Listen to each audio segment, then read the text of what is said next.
My name's Claire. I'm 34, and I've been married to David for almost 10 years. We've built a quiet life, a little house in the suburbs, a sweet daughter, and a calm, dependable husband. On the surface, everything looked fine. But sometimes, that very stability can make you forget what it feels like to actually feel alive. It all started simple enough. David asked me to help his cousin Jake with English. He'd just come back from overseas and was trying to find a job. I teach languages, so I agreed without thinking much. Jake's 6 years younger than me, smart, polite, a little reserved. After a few lessons, he started opening up. He told me about a breakup, how lost he felt moving back here. I listened. At first, just like a big sister. But it didn't stay that way. Jake never crossed the line, but the way he looked at me, it made me feel seen, heard, like someone actually noticed me again, something I hadn't felt in years. I still did everything I was supposed to.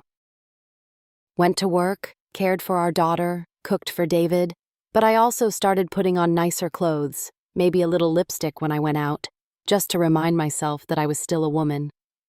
Then one rainy afternoon, right after a lesson, the skies just opened up. Jake reached over to shield my bag from the rain, and when I slipped on the step, he caught my arm. And then he looked at me. Really looked. His eyes were quiet, deep, and something in that moment just stopped time. We stood there under the awning, just for a few seconds, but I knew. I'd stepped right up to the edge of something dangerous. That night, I lay next to David in bed, turned away. It was still raining. He wrapped his arm around me like always, but I wasn't there. My mind was still in the rain, still stuck in that moment where I wasn't a wife, but a woman on the verge of something she couldn't quite name.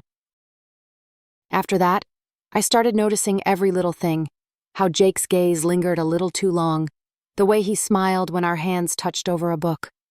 I kept telling myself, "You're imagining things." But deep down, I was hoping. We kept having lessons, 3 times a week. David never suspected a thing. He even thanked me for helping his shy little brother. But he didn't know that every time Jake walked through the door, my heart raced. One day, David had to leave town for 3 days. That night, Jake texted, "Are you free tonight? I need to go over the interview stuff again." I hesitated, then typed, 7 p.m. okay? He showed up right on time, with a bag of pastries and a bottle of red wine. We talked, we studied, but the air between us was different. The kitchen lights cast this warm glow on his face, young, serious, too close.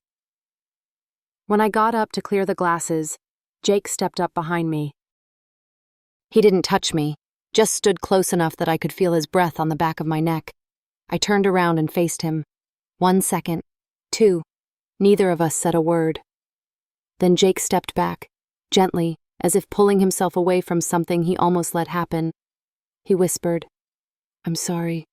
I shouldn't have come tonight."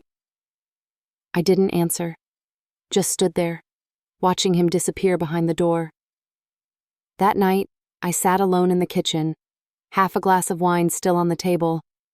I hadn't done anything wrong, not yet. But the guilt, it was already sitting heavy in my chest. Not because of Jake, but because I'd started looking forward to our time together. I was living 2 lives now, one with my husband and daughter, and one where I was just me. No titles, no duties, no mask. And deep down, I knew, if I kept going, these 2 worlds would eventually collide. I tried to avoid Jake after that night, canceled a few lessons, said I was busy with family stuff. But Jake kept texting, not pushing, just little things. A quote from a book, a show he thought I'd like. I should have felt relieved.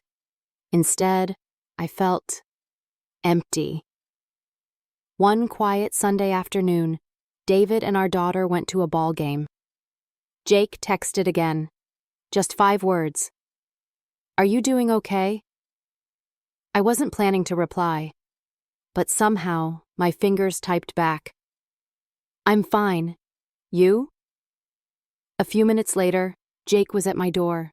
No small talk, just held out a book, The Old Man and the Sea. He said, "I think you need to read some Hemingway.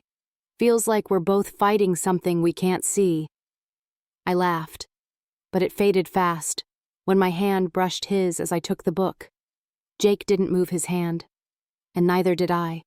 Right then, every line I had drawn for myself vanished.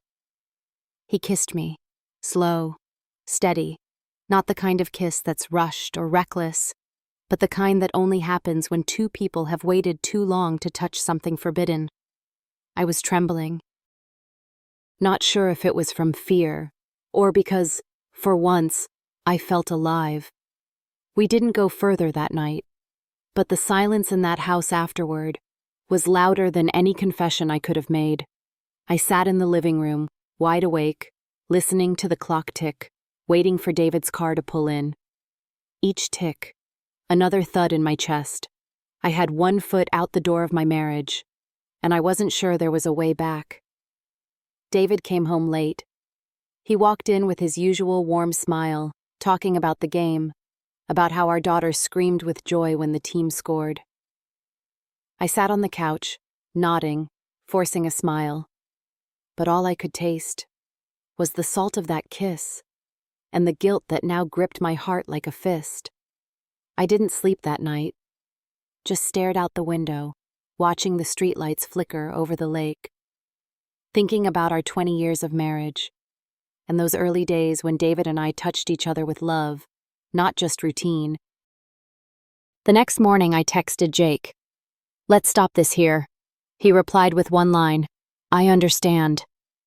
Jake didn't call again. He didn't come back. And I didn't reach out. Some things, once they happen, don't need words to end. I tried to rebuild with David. We had more dinners together, took evening walks, rewatched old movies we once loved. But the silence between us only got louder. Maybe David felt something. He never asked, just stared at me longer when I turned away. And every goodnight kiss now felt like a ritual more than a gesture. There was one night I almost told him. But then I saw our daughter, coloring at the kitchen table, and I swallowed the truth. Not because I deserved forgiveness, but because they didn't deserve the weight of what I'd done. Sometimes I still run into Jake, at the grocery store. He just nods, like we were never more than acquaintances. I smile, but there's an emptiness inside I can't name. I don't know if I made the right choice. All I know is, since that day, I haven't looked at myself in the mirror the same way. All I ever wanted was to feel alive again. But the price was a piece of my soul I may never get back. If this story touched something deep inside you, don't forget to hit subscribe. And stay tuned for more raw, emotional confessions from people you'd never expect to lose their way.